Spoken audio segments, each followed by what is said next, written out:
Welcome, student.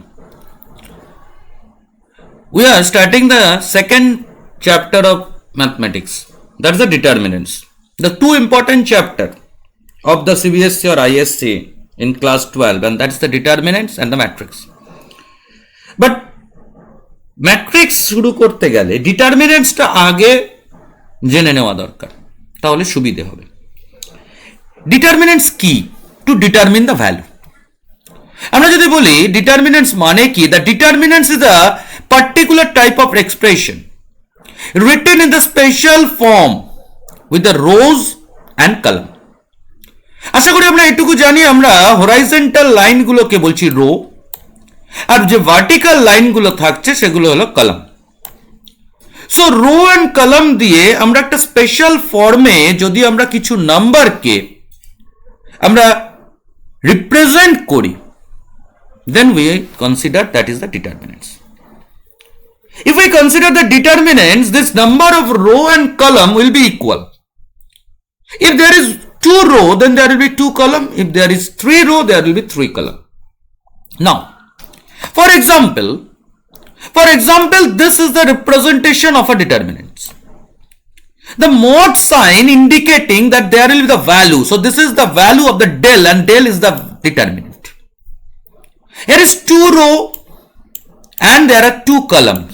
So that is second order determinant, we can say.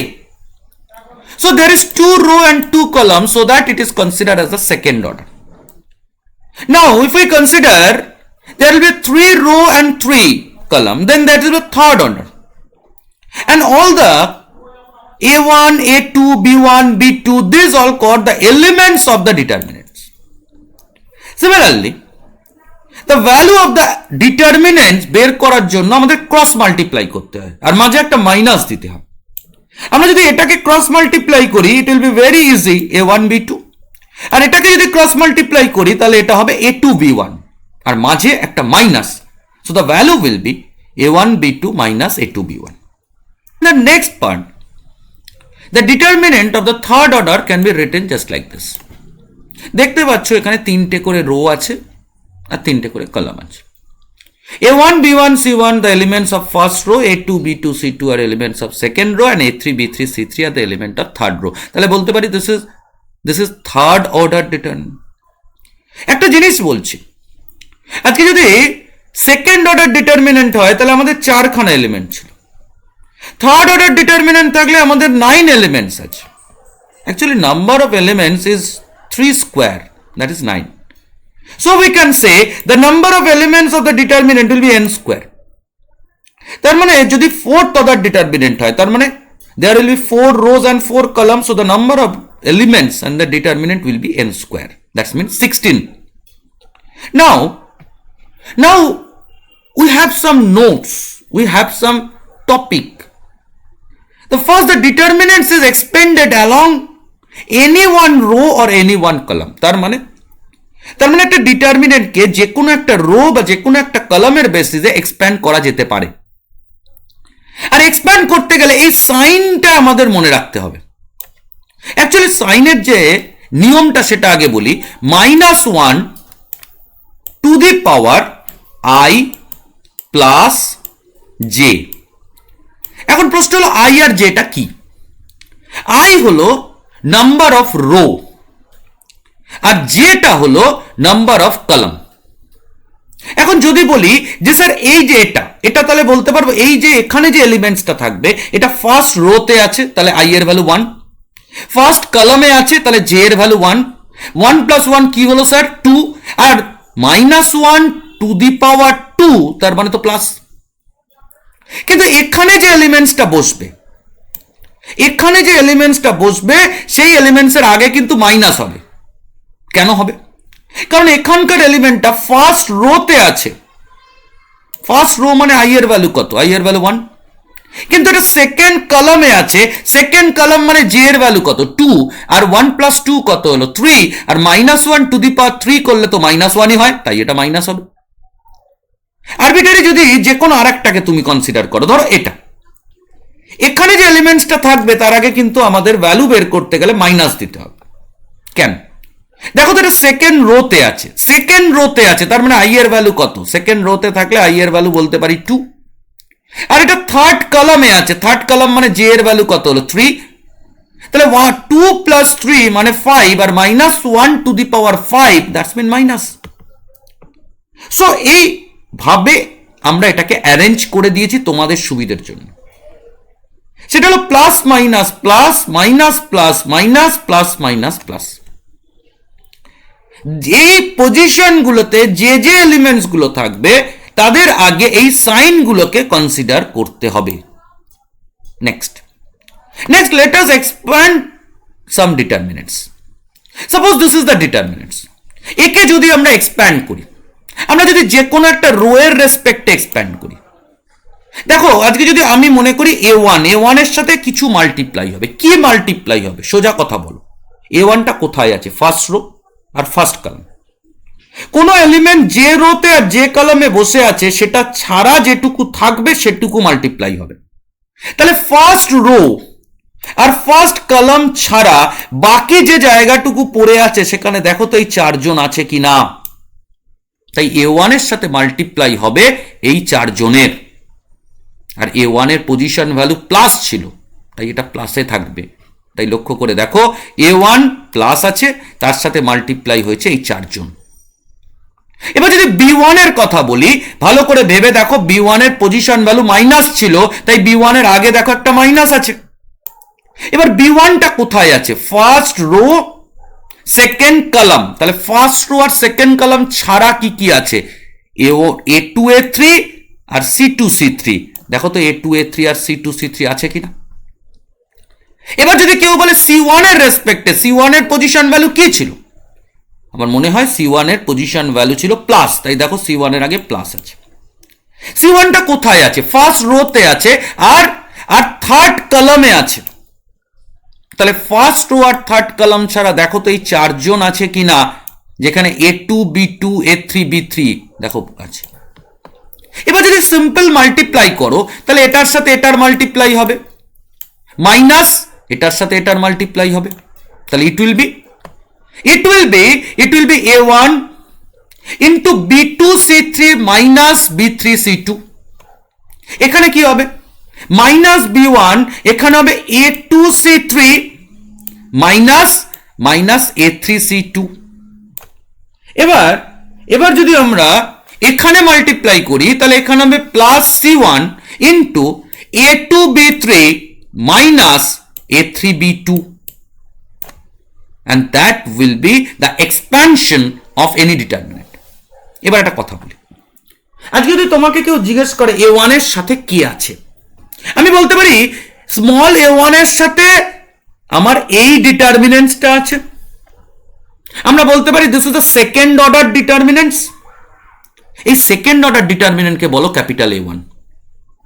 Small a1 এর সাথে যে ডিটারমিনেন্টটা আছে তাকে বলো ক্যাপিটাল a1, আর ক্যাপিটাল a1 এর ভ্যালু একটু আগে বললাম এটাই হবে।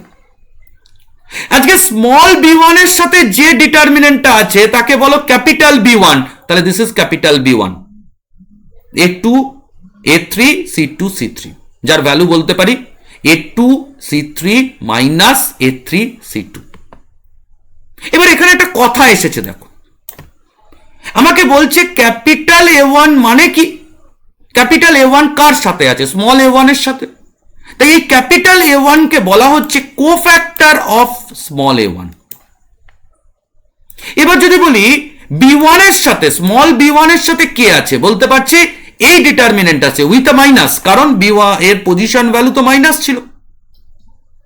তাহলে আমরা বলতে পারি যে minus a2 c3 minus a3 c2 within bracket. এটাকে তাহলে এখন কি বলবো? এটাকেও বলবো কোফ্যাক্টর। আগের বার ক্যাপিটাল a1 কার কোফ্যাক্টর হয়েছিল? Small a1। তাহলে এবার এই ক্যাপিটাল b1 কার কোফ্যাক্টর হবে? স্মল b1 এর। তাহলে আরেকটু বলে নি, তারপর কোফ্যাক্টরের কথাটা আবার যাব। এবার যদি কেউ বলে c1 এর সাথে কি আছে, c1 এর সাথে এই ডিটারমিনেন্টসটা আছে, তাহলে এটাকে কি ধরবে? অবশ্যই ক্যাপিটাল c1 ধরবে।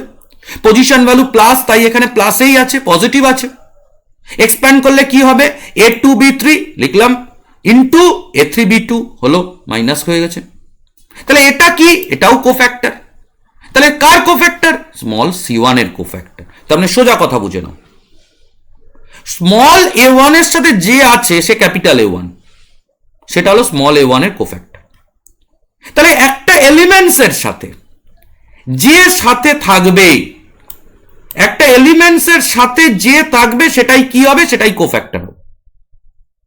তাহলে b1 এর সাথে কে আছে? এই ডিটারমিনেন্টস আছে উইথ আ মাইনাস। তাহলে এইটাই, এই ক্যাপিটাল b1টা হলো b1 এর কোফ্যাক্টর। c1 এর সাথে কি আছে? c1 এর সাথে আছে এই ডিটারমিনেন্টসটা। তাহলে এটা কি? এটাও কোফ্যাক্টর। কার? এই c1 এর কোফ্যাক্টর। তার মানে একটা এলিমেন্টস এর সাথে যে ডিটারমিনেন্টসটা থাকবে সেই ডিটারমিনেন্টসকে বলতে হবে কোফ্যাক্টর। আর কোফ্যাক্টর জানার জন্য অবশ্যই প্লাস মাইনাস কনসেপ্টটা মনে রাখতে হবে। যদি সেকেন্ড অর্ডার ডিটারমিনেন্টস হতো তাহলে তাদের পজিশন হতো প্লাস মাইনাস মাইনাস প্লাস, যদিও এটা বিরাট কোনো রিকোয়ারমেন্ট নয়।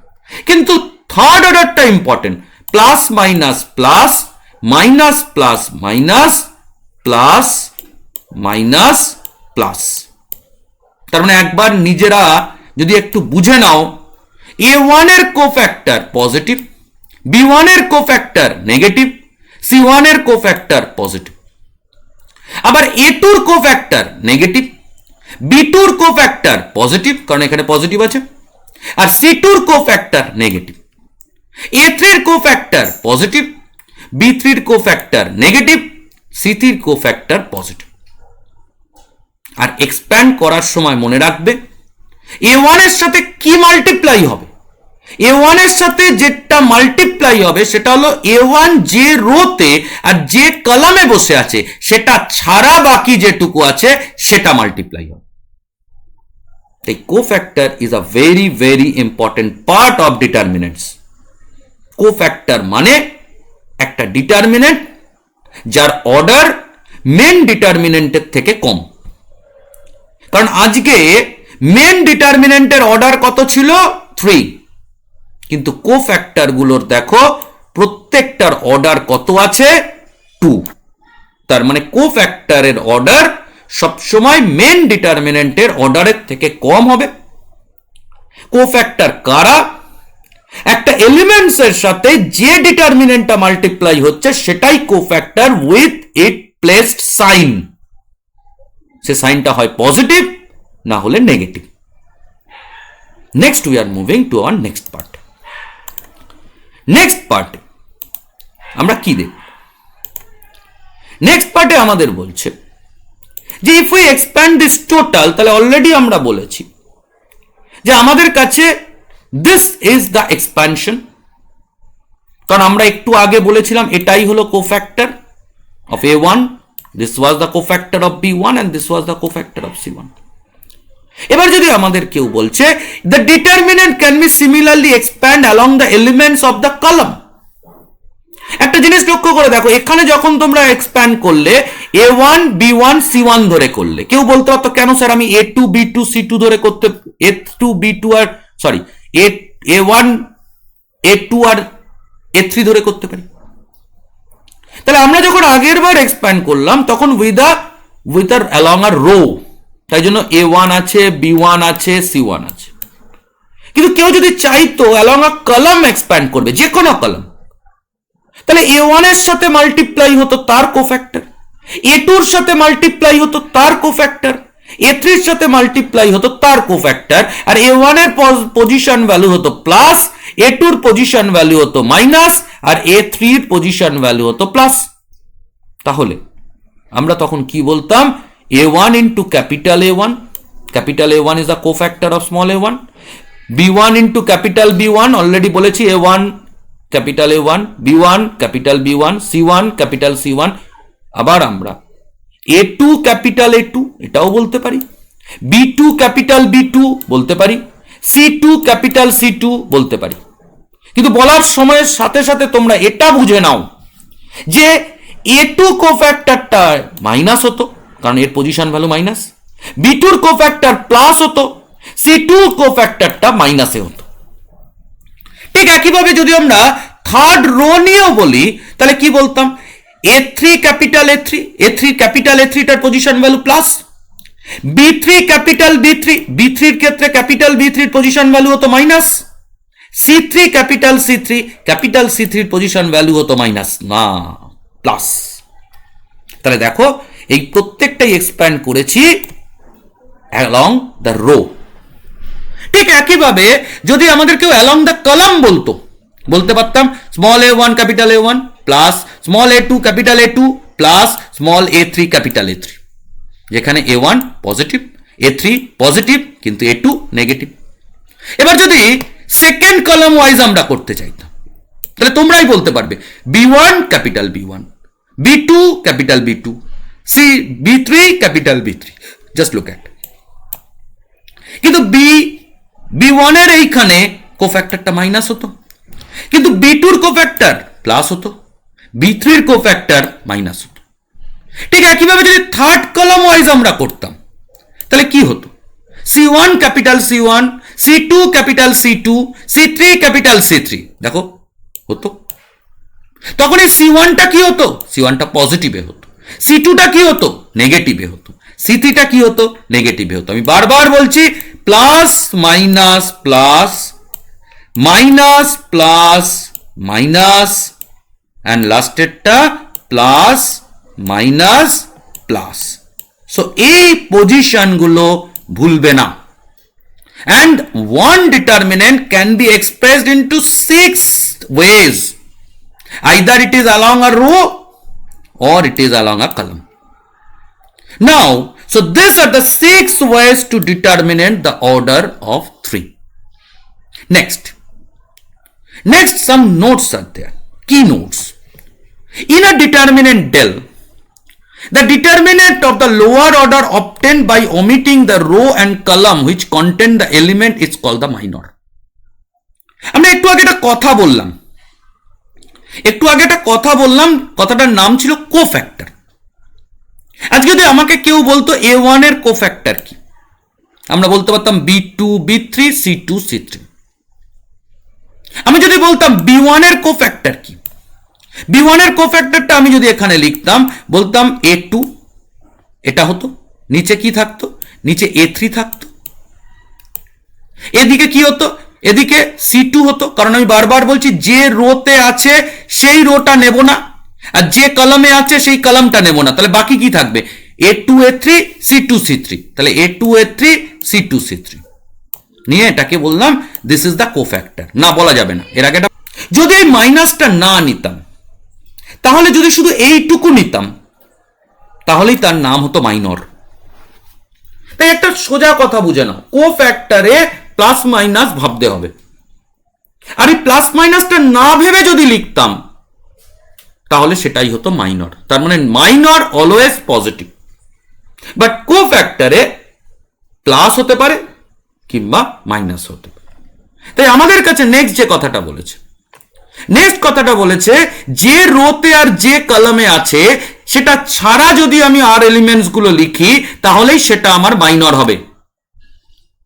এবার তাহলে যদি আমাকে বলে এটা 3 into 3 বা থার্ড অর্ডার, তাহলে মাইনর অফ a1 টা কি হবে, ফার্স্ট রো নেব না, ফার্স্ট কলাম নেব না, তাহলে বাকিটা মাইনর। তাহলে যদি বলি এটা কি, এক্সপ্যান্ড আমরা অলরেডি করে দিয়েছি।